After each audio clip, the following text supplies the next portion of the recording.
Hi again. Well, today we're doing another gun review on the Ruger Mark III 2245 target model. First, let's do a safety check. As you can see, it's empty and empty. Okay, well, let's get to it. Okay, I'm going to try to give you a slow overview. As you can see, it says the target model on top, Mark III 22 long rifle. That is a loaded indicator. I'll show you more about that. I painted the front sight. As you can see, it's got a little blaze orange on it. It's a little difficult to see if you're aiming against a darker target. This camera definitely likes to move slow, but it shows good detail. Has a little bit of a checkered grip on front, as you can see, and back, which is really nice. I don't see many like this online, so I thought I'd put it on here. It has the squared rear sight. Some of them have a V. It really doesn't matter, they're both nice.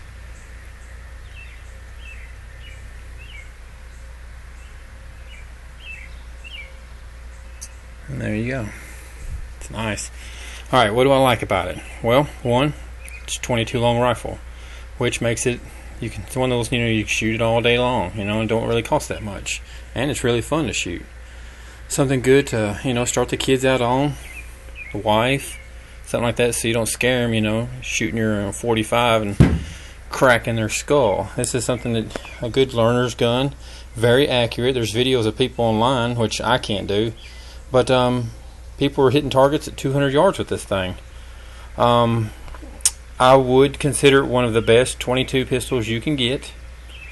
What I like about it, it feels just like a 1911. I love the way this angles and the way it fits your hand.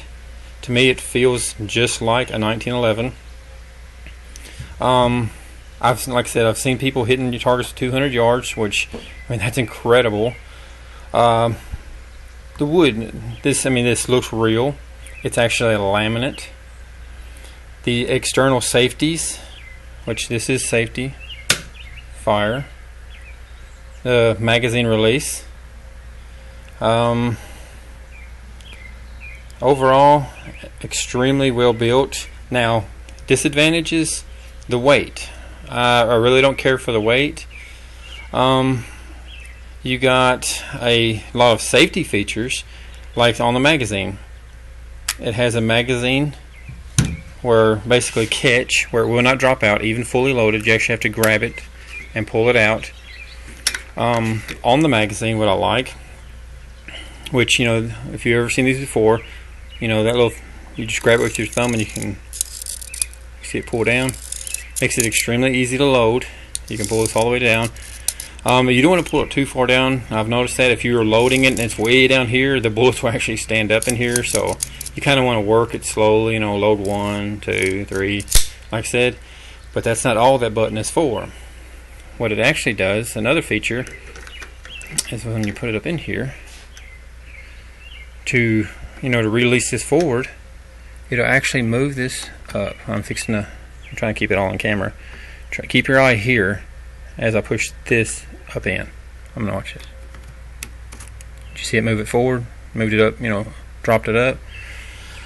I'll show you that in a minute, what that actually does. The rear sight is adjustable. If I didn't show you that. Oh, there you go. I know I didn't. It has an adjustable rear sight. The 3 screws on top are drilled and tapped where you can put an external sight on it, pretty much anything, red dot, something like that. If you don't like this kind of sight, makes it easier for the kids, sometimes to aim with a red dot. Like I said, wood laminate. It's blued with a bull barrel. The barrel is 5.5 inches long.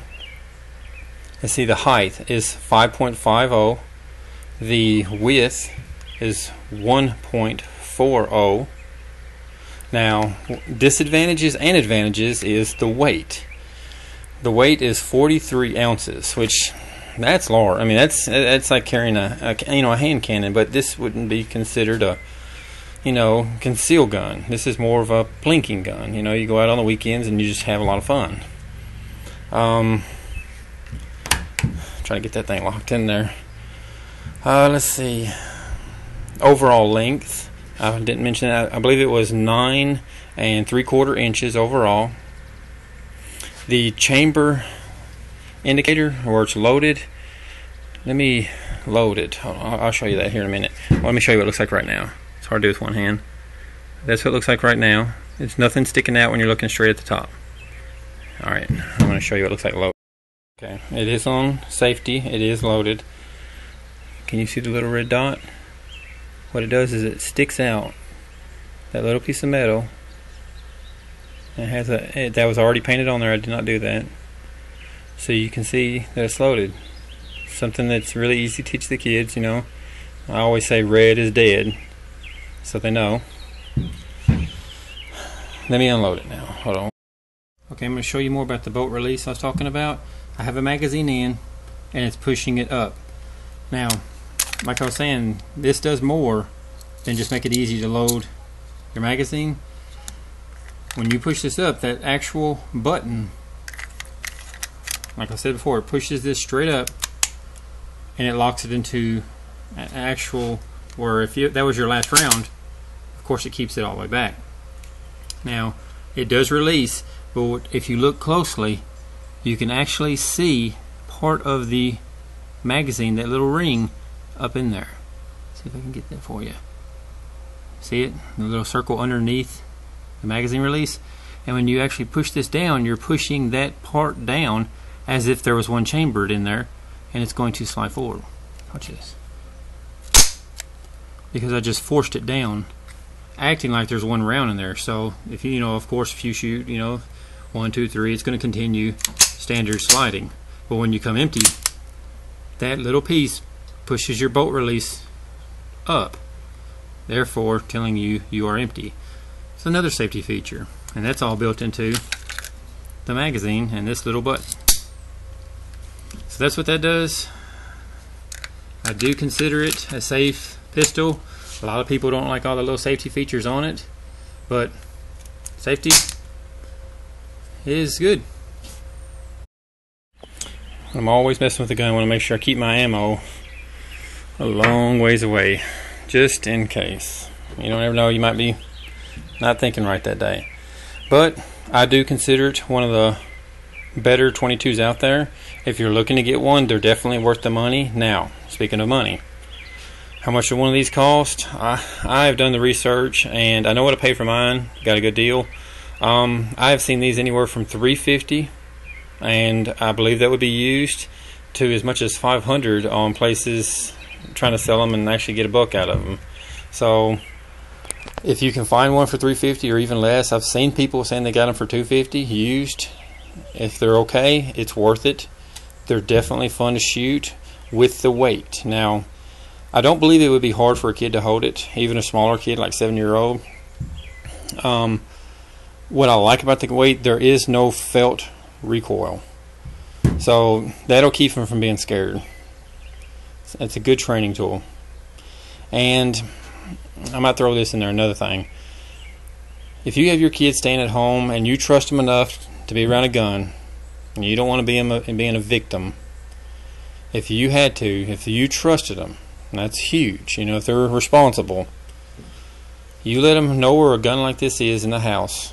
Now, I know a lot of you might not go along with this, but I'd rather know my kid's safe than my kid's in a paper or newspaper. You give them a gun like this, you give them a game plan, show them what to do, do the drills, and there's 10 bullets in here to keep them safe, and they will not be scared of it. And if you take them to the range enough, they'll be confident with it. It's a peace of mind. But there again, everybody's child is a little different. That's pretty much my review on this gun. I do recommend it. Thanks for watching.